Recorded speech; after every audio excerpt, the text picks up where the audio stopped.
नमस्कार, आप देख रहे हैं न्यूज़ 24। आपके साथ मैं हूं प्रत्युष खरे। कोरोना वायरस के लगातार बढ़ रहे मरीजों और देश में लागू लॉकडाउन के बीच एक बार फिर ट्रेन पटरी पर दौड़ने को तैयार है। कल एक बार फिर रेल सेवा शुरू हो रही है।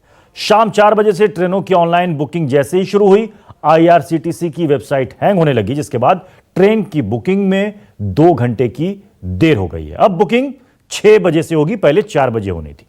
रेल मंत्रालय की ओर से दिल्ली से शुरू होने वाली सभी 15 ट्रेनों की टाइमिंग भी जारी कर दी गई है। ये ट्रेनें देश के अलग अलग 15 शहरों में जाएंगी।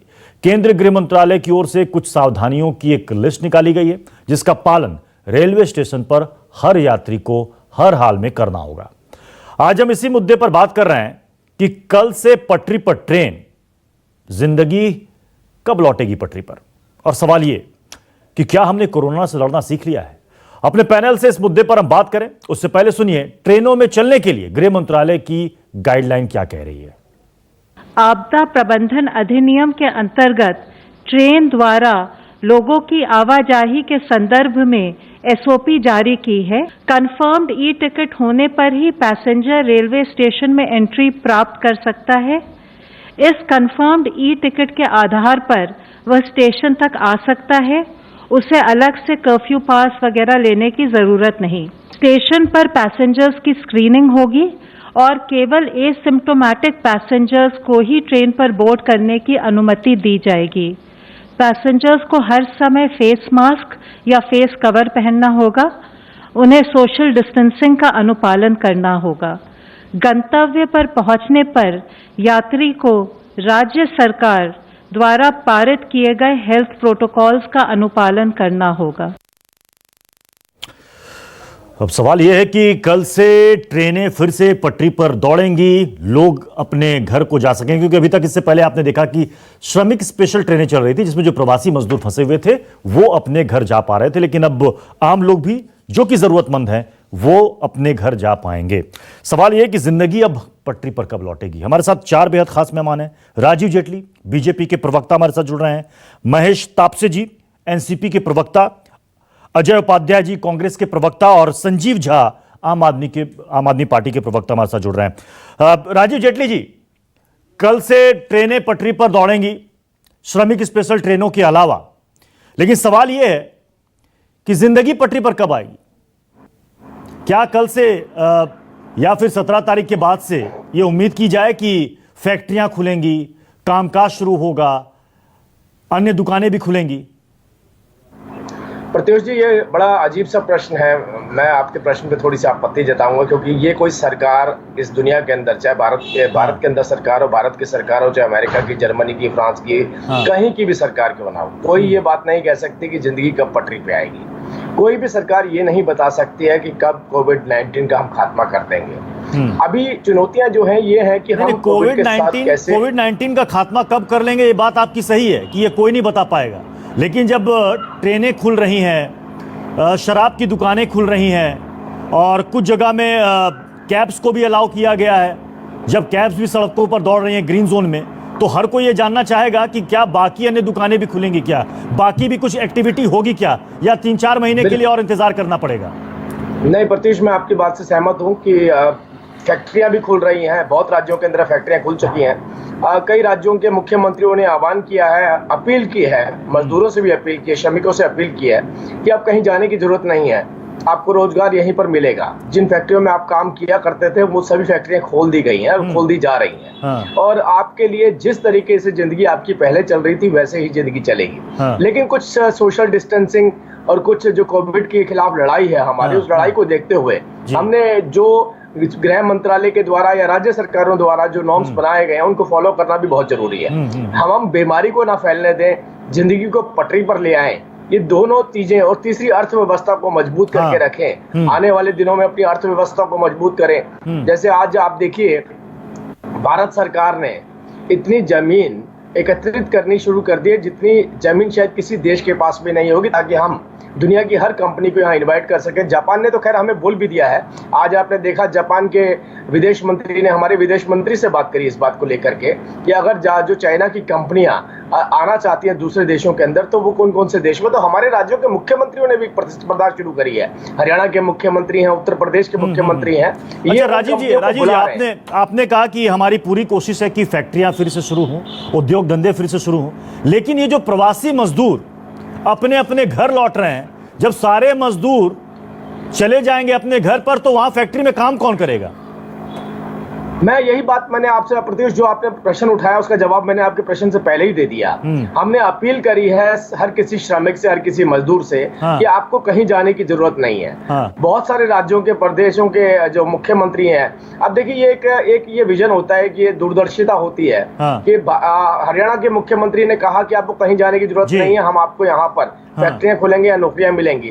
उधर उत्तर प्रदेश के मुख्यमंत्री जी ने कहा है कि जो श्रमिक उत्तर प्रदेश में आएगा उसे स्किल डेवलपमेंट के तहत ट्रेनिंग दे करके उन कंपनियों को ज्यादातर उत्तर प्रदेश के अंदर लेके आया जाएगा जो बाहर से यहाँ आना चाहते हैं। यूपी सरकार ने तो दावा किया कि 20 लाख प्रवासी मजदूरों को 15,000 मिनिमम वेतनमान की नौकरी हम देंगे।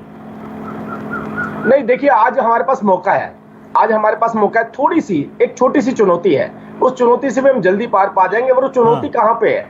वो चुनौती राज्यों के स्तर पे, सरकारों के स्तर पे नहीं है, वो राजनीतिक पार्टियों के स्तर पे है। देखिए सारे राज्यों के मुख्यमंत्री चाहे वो कांग्रेस के हों चाहे दूसरी राजनीतिक पार्टी के हों, हर बार वो एक ही स्टेटमेंट देते हैं कि हमारा केंद्र के साथ समन्वय बहुत अच्छा है। अब बात आती है केवल राजनीतिक पार्टियों की, उनके मुखियाओं की, वो भी अपने राज्यों के मुख्यमंत्री को बरगलाएं ना, उनके ये ना कहें कि जो केंद्र द्वारा यानी राजीव जी यानी कि आप भी इस बात से सहमत हैं कि जो प्रवासी मजदूर जहां कहीं भी काम कर रहा है, अगर वो वहीं रहता और वहां की राज्य सरकारें उसको पूरी सुविधा देती, 2 महीने 3 महीने जब तक लॉकडाउन अभी आगे भी जारी रहेगा तब तक उसको राशन पानी मिलता रहता, उसको कुछ पैसे मिलते रहते ताकि इमरजेंसी में कोई बीमार पड़े तो कोई दिक्कत उसको ना हो, तो कोई मजदूर जाता नहीं। मैं अजय उपाध्याय से जानना चाहूंगा, अजय उपाध्याय जी, क्या किसी राज्य सरकार ने यह कोशिश की कि जितने भी मजदूर हैं जो उनके स्टेट में हैं, कोई यूपी से आया है, कोई छत्तीसगढ़ से आया है, कोई बिहार से आया है, कोई बंगाल से आया है, उनको हम जाने ना दें?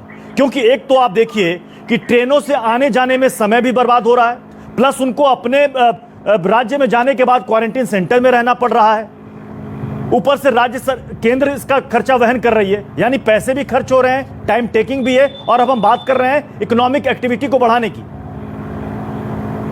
प्रत्युष जी, जाके पैर न फटे बिवाई, सो क्या जाने पीर पर आई। आज उन मजदूरों से पूछिए जो अपने घर बार को छोड़ करके दूसरे प्रदेश में जा करके अपनी आजीविका चलाने के लिए जद्दोजहद कर रहे थे, और इतनी बड़ी भयावह महामारी आई, भय से वो ग्रस्त हैं, न उनको वहां खाना मिल रहा है, न जिसके हैं वहां जाना चाहते हैं, वहां की सरकार और वहां के लोग उसको ध्यान दे रहे हैं, और ना ही सरकार की रणनीति कहीं न कहीं फेल्योर है, जिसके कारण इतने परेशानियों से हजारों किलोमीटर पैदल यात्रा करके जान पर खेल करके कई लोगों की तो जाने चली गई। आपने देखा 250-300 लोग लगभग इन प्रोसेस में चले गए हैं ऊपर। तो मेरा कहना है कि इस भय की परिस्थिति में कोई भी सरकार प्रयास जरूर करेगी कि वो रखे, उद्योग धंधे चले, लेकिन क्या उन श्रमिकों की ही सिर्फ जिम्मेवारी है? क्या उनको खाना नहीं देने के बाद भी वो चाहेंगे कि हम उनके साथ रहें? क्या सरकार उनका ख्याल नहीं रखेगी? उसके बाद भी वो इस महामारी में भय के आश्रय से जिएंगे और आपकी खिदमतगारी करेंगे? मेरा मानना है कि उनको पहले कॉन्फिडेंस में लेना होगा, और उनको कम से कम यदि वो चाहते हैं कि फिलहाल सेफली, लेकिन पूरे क्वारंटाइन करके सेफली यदि उनको फिलहाल कुछ दिनों के लिए आर्थिक मदद हो जाती, सही रास्ते उनको मिल जाते, जिन राज्यों में है उन सरकारें भी उनको मदद करती। प्रधानमंत्री जी ने बहुत तो महाराष्ट्र और पंजाब में तमाम मजदूर रुक गए क्या? महाराष्ट्र और पंजाब में सब मजदूर रुक गए क्या? प्रत्युष जी, प्रश्न का उत्तर आप सुनेंगे, आप नहीं रुके और नहीं रुकेंगे। उनमें भय की स्थिति है, उनको वहां पे भी जो जिस तरह से उनको राहत मिलनी चाहिए थी संभवतः किसी कारण से नहीं मिल पाई। और इसमें एक की गलती नहीं है, पूरे देश की राजनीति का प्रश्न नहीं है, राजीव जेटली और ना हम करना चाह रहे हैं। राजीव जेटली संवेदना का प्रश्न है। प्रत्युष जी, मैं कहता हूं कि प्रधानमंत्री जी ने अपील की थी सारे फैक्ट्री मालिकों से कि भाई उनको कम से कम रहने का व्यवस्था दीजिए, खाना दीजिए, 1 आध महीने की व्यवस्था कर दीजिए। अब मालिकों की तो भी जो शायद ऐसी स्थिति नहीं थी जिस स्टेट कि में वो उनको जिस राहत दे स्टेट सके। में फैक्ट्रियां चल रही हैं, छोटे मोटे उद्योग धंधे चल रहे हैं, उसको रेगुलेट कौन करेगा? उसको तो स्टेट गवर्नमेंट ही करेगी ना। एकदम रेगुलेट सरकार को, दोनों सरकारों को करनी है, केंद्र को भी। राजीव अभी जेटली श्रम रिएक्ट करना मंत्रालय चाह रहे सुनिए हैं। राजीव जेटली, प्रत्युष जी 1 सेकंड नहीं 10 सेकंड दे दीजिए, फिर आप जो भी मैं आपको कहेंगे। दूंगा, फिर दोबारा दूंगा। अभी राजीव अभी जेटली। श्रम मंत्रालय को ये रेगुलेट नहीं, ये करने चुप का नहीं राइट करेंगे, है, ये चुप नहीं कंकरेंट करेंगे। लिस्ट में आती है ये। और 3 राज्यों ने, गुजरात ने, मध्य प्रदेश ने और उत्तर प्रदेश ने क्या कानून, श्रम कानून बना दिया। 12-12 घंटे आप फैक्ट्री में उनको रखेंगे जबरदस्ती, कैसे रहेंगे? मानवता का भी कोई धर्म होता है। राजीव जेटली, उन श्रमिकों जवाब दीजिए। का कम से कम राजीव जेटली। हालत तो देखिए, मानसिक हालत और शारीरिक हालत कितना भी साइकोलॉजिकली और ठीक है, डिप्रेशन ठीक में है, गड़े हुए हैं, प्रत्युष खाने जी, को नहीं है। प्रत्युष जी, ये रोटियां किस तरह- गलत तरीका है, ये ऐसा ही है। इनको आप एक सेकंड, एक सेकंड, भाषण दिलवा रहे हैं। एक सेकंड अजय उपाध्याय जी। भाषण हाँ। दिलवा, आप भाषण मत दिलवाइए इतने लंबे लंबे। मुद्दे की बात यहाँ पर ये आती है। देखिए, मैंने जब चर्चा की शुरुआत करी थी तो आपसे मैंने क्या कहा था? सरकारें सभी केंद्र के साथ है, मजबूरी उन प्रवक्ताओं की है जिन प्रवक्ताओं के मुखिया उन्हें कहते हैं जाके चैनल पे शोर मचाइए। अभी आप पंजाब किसी भी कांग्रेस के प्रदेश के मुख्यमंत्री को बिठा लीजिए इस डिबेट पे, उनकी भाषा ये नहीं होगी जो इनके प्रवक्ताओं की भाषा है। सुनिए सुनिए, आप सुन लिए, मैंने आपकी वही भाषा है। आपके भी अपने मुख्यमंत्री को जरा बैठाइए। वो मांग रहे हैं जीएसटी का पैसा, वो मांग रहे हैं मनरेगा का पैसा। बदतमीजी पसंद नहीं क्यों नहीं दे है, रहे ये बदतमीजी नहीं प्रधानमंत्री? चलेगी, ये बदतमीजी नहीं चलेगी, ये बदतमीजी नहीं चलेगी बीच में। आपके बीच में नहीं बोल रहा था ना मैं। अब मैं आपसे एक बात बोलना चाहता हूं कि राज्यों के अंदर सभी राज्य सरकार ये सुनिश्चित करना चाहते हैं, हर राज्य सरकार ने आग्रह किया है किसी को भी आगे कहीं जाने की जरूरत नहीं है।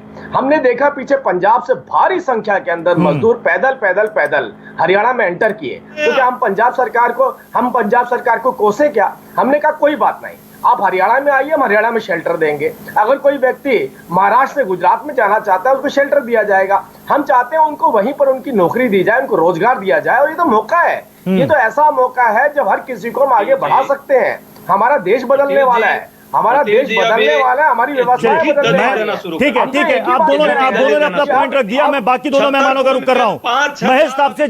महेश तापसे जी, आपको क्या लग रहा है 17 तारीख के बाद जिंदगी पटरी पर लौटेगी? कहने का मतलब यह है, क्या फैक्ट्रियां, उद्योग धंधे, बाकी दुकानें खुलेंगी? आपको ऐसा लग रहा है? देखिए, मैं अपने स्टेट की बात करता हूँ जी। क्योंकि हमारे दोनों जो भाई हैं दिल्ली से, हाँ। एक बीजेपी के, कांग्रेस के, दोनों का बड़ा ही प्रेम है महाराष्ट्र के सरकार के प्रति। तो मैं कहना चाहूंगा कि महाराष्ट्र में आज 25,000 कंपनियां चालू थी। दूसरी बात, एक जो हमारे दूसरे भाई ने कही कि महाराष्ट्र से बहुत बड़े पैमाने पे माइग्रेंट वर्कर्स वापस जा रहे हैं। ये बात बिल्कुल सही है कि माइग्रेंट वर्कर्स जा रहे हैं, और ये आज पहली बार नहीं जा रहे। मई महीने में लगभग जितने भी माइग्रेंट वर्कर्स हैं, 80% ऑफ द माइग्रेंट वर्कर्स अपने होम स्टेट पे चले जाते हैं, और 4 महीने नहीं आते। क्यों? कि जून, जुलाई, अगस्त, सितंबर जब बारिश का समय होता है तो खेती करने के लिए उत्तर प्रदेश और बिहार से जो आए हुए माइग्रेंट वर्कर्स हैं, जो यहाँ पे ज्यादा करके कंस्ट्रक्शन साइट्स पे काम करते हैं, वही वापस जाते हैं। जो यहाँ पे डोमिसाइल्ड है उसमें से सिर्फ छुट्टियों के लिए जाते हैं, छुट्टी खत्म होने के बाद मई महीने के आखिर में या जून के फर्स्ट वीक में वापस आ जाते हैं। दूसरी बात मैं कहना चाहूंगा कि अभी भारत सरकार ने कल की 12 मई से कुछ ट्रेनें, मतलब मेरे ख्याल से 15 ट्रेनें 15 की है, तो उस चीज का हम स्वागत करते हैं। देखिए, एक तरफ लोगों की जीवन की रक्षा करना सरकार का, भले केंद्र की सरकार हो या राज्य की सरकार हो, उसका कर्तव्य है। दूसरी तरफ लोगों को जिंदा रखने के लिए सरकार के तिजोरी में पैसा भी चाहिए, सुविधा देने के लिए पैसा भी चाहिए। वो कहां से आएगा? जब तक उद्योग व्यापार नहीं चलेगा तब तक उसकी सरकार की तिजोरी। तो क्या महाराष्ट्र गवर्नमेंट के पास 17 मई के बाद का कोई एक्शन प्लान है क्या? बिल्कुल है। 17 मई के बाद का, मैं तो कहूंगा कि लॉकडाउन के पहले का एक्शन भी सबसे पहले महाराष्ट्र और पंजाब ने ही किया। तो इसीलिए मैं आपको बहुत ही विश्वास के साथ कहना चाहता हूं कि 17 मई के बाद लॉकडाउन खुलेगा या धीरे धीरे खुलेगा, मैं आज नहीं कह सकता। लेकिन अपन ऐसे एक अंदाजा लगाएंगे, जो भी रेड एरिया है, जो रेड जोन है, वहां पे शायद कुछ ना कुछ लॉकडाउन की अभी भी अड़कलें वहां पे रहेंगी। लेकिन जो ग्रीन जोन है, वहां पे लोगों की जिंदगी आम करने के लिए सरकार प्रयत्न करेगी। लेकिन अब हम नागरिकों के ऊपर दायित्व आ गया है कि हम अपनी सुरक्षा, अपने समाज की सुरक्षा, अपने लोगों की सुरक्षा सोशल फिजिकल डिस्टेंसिंग के माध्यम से, मास्क पहनने के माध्यम से करनी पड़ेगी। अब कोरोना वाला युग में हमको रहना है। Corona is a reality which we all have to live.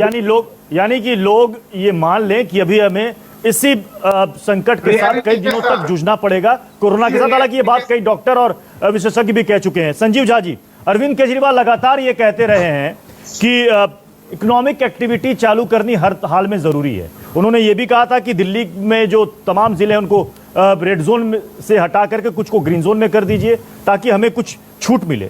क्या दिल्ली सरकार ने, जो सवाल मैंने महेश तापसे से पूछा, उन्होंने कहा कि मेरे पास तो, हमारे सरकार के पास पूरा एक्शन प्लान तैयार है। क्या दिल्ली के पास एक्शन प्लान तैयार है? अगर मान लीजिए सेंट्रल गवर्नमेंट कह देती है कि ठीक है, स्टेट अपने मुताबिक जोन तय करे और अपने मुताबिक देखे कि कहां फैक्ट्रियां खुल सकती हैं, नहीं खुल सकती है, कहां लॉकडाउन का पालन हो सकता है, नहीं हो सकता है। देखिए, आपको याद होगा कि दिल्ली के मुख्यमंत्री अरविंद केजरीवाल जी ने 4 मई को ही कहा था कि हमें कोरोना के साथ जीना पड़ेगा और उसके अपने रास्ते इख्तियार करने पड़ेंगे, हमारे अपनी इकोनॉमी को धीरे धीरे ओपन करना पड़ेगा। हमने दिल्ली में उनसे ये रिक्वेस्ट किया था कि आप अगर मान लीजिए किसी जगह कोई पॉजिटिव केस आता तो पूरे डिस्ट्रिक्ट को आप रेड जोन में डाल देते हैं, तो पूरे डिस्ट्रिक्ट को न जान डाल कर जहां जिस एरिया, उस एरिया को करके बाकी ग्रीन जोन कर दीजिए ताकि इकोनॉमिक एक्टिविटी शुरू हो पाए। देखिए, इस 1.5 या 2 महीने के लॉकडाउन में सारी सरकारों ने अपनी कोशिश की और दिल्ली सरकार आगे बढ़ के हमने कोशिश किया है कि अपनी हेल्थ इंफ्रा को ठीक कर ले ताकि अगर कोई केसेस बढ़ते भी हैं तो उनको ठीक से हम इलाज की व्यवस्था करा पाए या डेथ रेट को हम कम कर पाए। तो इसके लिए सरकार पूरी तरह से तैयार है। हम ये मानते हैं कि अगर आपने इकोनॉमी को नहीं खोला तो एक मोस्ट आप तैयार कर रहे हैं जो कोरोना से भी खतरनाक है। इसलिए हम सब भी मानते हैं अपने इकोनॉमी को खोल करके हम लोगों को कोरोना के साथ जीने के तरीके निकालने पड़ेंगे। जो कोरोना का प्रोटोकॉल है उसको हम सबको अपने जीवन में अडॉप्ट करना पड़ेगा। तो क्या ये 17 मई के बाद ये बड़ी ढील मिलनी चाहिए कि फैक्ट्रियां खुले? जरा एक चीज और क्लियर कर दीजिए संजीव जी। नितिन गडकरी ने कहा था कि हम कोशिश कर रहे हैं और इसको लेकर एक्शन प्लान बना रहे हैं कि कैसे पब्लिक ट्रांसपोर्ट को फेज वाइज धीरे धीरे खोला जाए। डीटीसी की बसें ठप पड़ी हुई हैं, मेट्रो बिल्कुल बंद है। क्या इसको फिर से शुरू करने के लिए पार्शियली करें, आप शुरुआत थोड़े से करें? क्या इसको लेकर कोई प्लान है दिल्ली सरकार के पास? बिल्कुल, मैं मानता हूं, हम लोग बिल्कुल इस बात को समझते हैं कि जब मैं कह रहा हूं कि धीरे धीरे अपनी इकोनॉमी को ओपन करना है, मतलब चीजों को आपको नॉर्मलाइज करने के रास्ते पर आप लोगों को चलना पड़ेगा। जब नॉर्मलाइजेशन की तरफ जाएंगे तो आपको मेट्रो को भी ओपन करना पड़ेगा, आपको पार्शियली डीटीसी बसेस को भी ओपन करना पड़ेगा, इंडस्ट्रीज को भी खोलना पड़ेगा। तो दिल्ली सरकार पूरी तरह से तैयार कर रही है। 15 सालों का समीक्षा करेंगे और उसके बाद तय करेंगे कि सरकार का पहले क्या निर्णय आता है, उसको देखेंगे। उसके बाद हम सब लोग अपने तरीके से, अगर सरकार तैयार है जी, तो दिल्ली अपनी तरीके से इसको खोलने के लिए तैयार है। राजीव जेटली, रेलवे का परिचालन और उसके बाद अब खबर यह भी है कि शायद हवाई जहाज कैसे फ्लाइट भी शुरू हो, इसको लेकर के भी तैयारी चल रही है। इस पर भी एक्शन प्लान बनाया जा रहा है। जब ये दोनों सेवाएं शुरू हो रही हैं, इट मींस कि कहीं ना कहीं सरकार को लग रहा है कि बाकी चीजों को भी ओपन कर सकते हैं। राजीव जेटली, देखिए पृथ्वी, जीवन रेखा को वापस लेकर के आना है। हमें जिस तरीके से हमारी पहले व्यवस्थाएं चल रही थी वही बना के रखनी है। लेकिन चुनौतियां भी हैं। अभी जो रेल चलाई जा रही है, ये रेल कोई उस स्तर पे नहीं चलाई जा रही है जैसे रेलें चलती थी। अभी एक ट्रायल शुरू हो रहा है कि उस ट्रायल में हम कैसे सोशल डिस्टेंसिंग मेंटेन रख सकते हैं, कैसे हम सैनिटाइज कर सकते हैं, कैसे हम सैनिटाइज करके ट्रेनों को, व्यक्तियों को पहुंचा सकते हैं। अभी फिलहाल केवल जो बहुत जरूरतमंद लोग हैं उन्हीं के लिए ट्रेनें चलाई जा रही हैं। कम से कम ट्रेनें चले, कम से कम लोग आए और नो डाउट कि उसके बाद फ्लाइट भी चलनी शुरू होंगी। लेकिन मैं आपसे बार बार इस बात को रख रहा हूँ क्योंकि अब हमें ये नहीं भूलना है आने वाले वक्त में कि एक महामारी के साथ हम जीने वाले हैं। अब ये राजनीति शोर चिल्ला चोटी की राजनीति नहीं चलेगी, चिल्लाने की नहीं चलेगी। क्योंकि अगर आप कोई भी व्यक्ति अगर ये बाहर निकल के कहेगा ऐसा क्यों नहीं हो रहा, ऐसा क्यों हो रहा है, तो यही अगर किया जाएगा, आप आइए खुद बाहर निकलिए। आप पहले बाहर निकलिए, आप कमरे में बैठ के केवल अंदर से बैठ के सट्टा मत लगाइए। जैसे मैच में सट्टा लगाया जाता है, पूछा जाता है कब होगा ठीक, कैसे होगा ठीक, कौन करेगा ठीक, कहाँ करेगा ठीक। अरे आप बाहर निकलिए ना, खुद बाहर आइए और फिर प्रश्न उठाइए हमसे, सड़क पे निकलिए, मजदूर से पूछिए जा करके, उसके बाद बात कीजिए। हम कह रहे हैं बदली हुई दुनिया है ये बदली हुई दुनिया है। बदली हुई दुनिया के अंदर हर किसी को सहयोग करने की जरूरत है और बिना किसी के सहयोग से हम आगे नहीं बढ़ सकते। बदली हुई दुनिया में भी सबको रोटी की जरूरत पड़ती है, हमें भी, आपको भी, मजदूरों को भी, हर तबके के लोगों को भी। एक छोटे से ब्रेक के लिए यहां पर रुकना पड़ रहा है। तो आज हम चर्चा कर रहे हैं कि कल से पटरी पर ट्रेनें दौड़ेंगी, लेकिन सवाल है कि जिंदगी पटरी पर कब लौटेगी। हमारे साथ तमाम मेहमान बने हुए हैं। महेश तपासे हमारे साथ एनसीपी के प्रवक्ता। महेश जी, पश्चिम बंगाल का कहना है कि केंद्र के साथ जो है वो भेदभावपूर्ण व्यवहार हमारे साथ किया जा रहा है। जोन को लेकर भी आपत्ति जताई थी पश्चिम बंगाल सरकार ने। क्या सेंटर और स्टेट में कोऑर्डिनेशन में कमी है? दिक्कत कहां आ रही है? देखिए, कुछ मसलों पे शायद कोऑर्डिनेशन इनिशियल स्टेज पे कमतरता हो सकती है। हाँ। लेकिन जैसे जैसा कोरोना के स्टेज में या लॉकडाउन के स्टेज में हमारा प्रोग्रेशन होता रहा, वो कोऑर्डिनेशन जो पहले कहीं कुछ विभागों में कम था, वो अच्छे से बेहतर होने लगा। तो मुझे नहीं लगता कि कोऑर्डिनेशन के अंदर मेरे स्टेट में, मैं पश्चिम बंगाल की बात नहीं करूंगा, मेरे स्टेट में, क्योंकि प्रधानमंत्री और मुख्यमंत्री वीडियो कॉन्फ्रेंसिंग के माध्यम से बात कर रहे हैं, और ये समय नहीं है कि सेंटर की कुछ चीजें दिखाने का या स्टेट की कोई चीजों को, गलत चीजों को हाईलाइट करना, ये समय नहीं है। ये समय है इंसानियत के नाते कोरोना की महामारी से मुकाबला एक साथ लड़ने का। महाराष्ट्र के मुख्यमंत्री ने 18 राजनीतिक दलों के नेताओं को इकट्ठा बुलाया, 4 दिन पहले की बात है, और उनसे सबसे सलाह मशवरा किया कि किस लेकिन इससे पहले जो पीएम ने मुख्यमंत्रियों के साथ जो वार्तालाप की थी, जो चर्चा की थी, उसमें पीएम ने यह भी कहा था कि स्टेट गवर्नमेंट अपनी एक स्ट्रेटेजी तैयार करे अलग से, और वो बताया कि वो कैसे इन चीजों के इकोनॉमिक एक्टिविटी को खोलना चाहती हैं।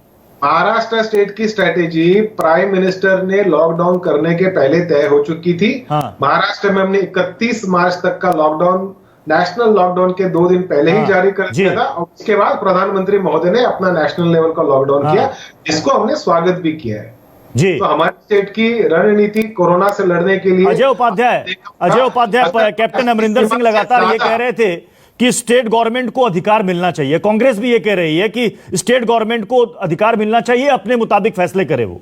क्या स्टेट गवर्नमेंट के पास, जो कांग्रेस रूलिंग स्टेट है, क्या अपने पास कोई उसके पास प्लान है कि 17 तारीख के बाद अगर केंद्र उसको कहे कि ठीक है आप अपने मुताबिक इसको आप डील कीजिए, क्या कोई प्लानिंग है या सारा ठिकरा केंद्र सरकार पर? नहीं, कोई ठिकरा, प्रत्युष जी, कोई ठिकरे की बात नहीं है।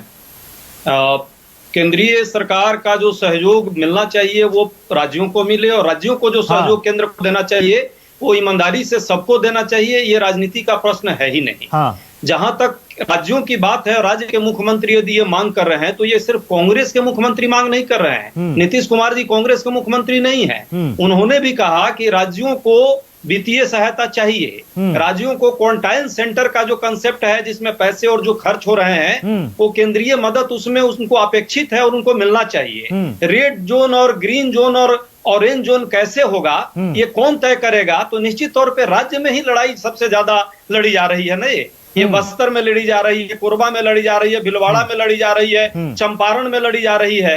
तो उनको ये अधिकार मिलना चाहिए कि नहीं कि वो तय करें। अजय जी, ग्रीन जोन क्या होगा? क्या स्टेट गवर्नमेंट एक दिन में सारे जोन हटा करके सारी सेवाएं एक दिन में शुरू कर देंगी? क्या ये संभव है? नहीं प्रत्युष जी, ये बात वो लोग कह भी नहीं रहे हैं। सभी राज्यों के मुख्यमंत्री की मैं बात कर रहा हूं, भाजपा और कांग्रेस की नहीं। उनको अधिकार दीजिए संघीय ढांचे में, चूंकि वो ग्राउंड की रियलिटी को ज्यादा समझ रहे हैं। राजीव जेटली, क्या ये जो बार बार अधिकार की बात आती है कि स्टेट गवर्नमेंट के हाथ काफी बंधे हुए हैं, हम चाह के भी कुछ नहीं कर सकते, क्या वाकई में अधिकारों को लेकर इस तरह की बात है क्या? आप देखिए ना, जीएसटी का पैसा नहीं अभी तक नहीं। प्रत्युष ये देखिए, मैंने आपसे थोड़ी देर पहले, मैं तीसरी बार इस बात को रिपीट करूंगा कि जो राजनीतिक पार्टी के लोग होते हैं वो अपनी राजनीतिक जो भी गाइडलाइन दी जाती है उसके हिसाब से चलते हैं, और जो सरकारें होती हैं वो व्यक्ति वो जानती हैं कि जमीनी हकीकत क्या है, किस तरीके का केंद्र समर्थन दे रहा है, कितना पैसा केंद्र ने किसानों को, महिलाओं को, बच्चों को, गरीबों को दिया है, कितना पैसा किसानों को गया, कितना राशन गया, ये सब जानकारी उनके पास होती है। खैर, वो जानकारी जो केंद्र सहायता कर रहा है वो किसी राजनीतिक पार्टी के प्रवक्ता से हम अपेक्षा नहीं करते हैं कि उसका गुणगान यहाँ बैठ के करेगा, क्योंकि उनकी पार्टी की हिदायत है, उनकी मुखिया की हिदायत है कि जाके शोर मचाइए, गाली दीजिए केंद्र को। लेकिन मुद्दा यहाँ पर ये नहीं है। मुद्दा यहाँ पर ये है कि राज्य सरकारें, चाहे वो ग्रीन जोन हो, चाहे वो ऑरेंज जोन हो, चाहे वो रेड जोन हो, राज्य सरकारों के को जो निर्देश केंद्र की तरफ से गए हैं वो ये गए हैं कि ये गाइडलाइन हमारी आपको फॉलो करनी है। इसके बाद अगर आपको लगता है कि कोई भी ब्लॉक ऐसा है जहां पर कोई केस नहीं है और आपको इसको लगता है इसको ग्रीन जोन डिक्लेयर करना है, तो ये वहां की राज्य सरकार पे निर्भर करता है, और राज्य सरकार भी नहीं, मैं आपको बताना चाहता हूँ डीसी और डीएम जो होते हैं उन पे निर्भर करता है। ये और उनको इसी के निर्धारित करना होता है कि कौन सा ब्लॉक। इसी के तहत बिहार सरकार ने ग्रीन जोन, जो कि जिले वाइज बंटवारा हुआ था, बिहार सरकार ने ग्रीन जोन हटा दिया था, यानी कि राज्य सरकार को अधिकार था, तभी बिहार सरकार ये कर पाई।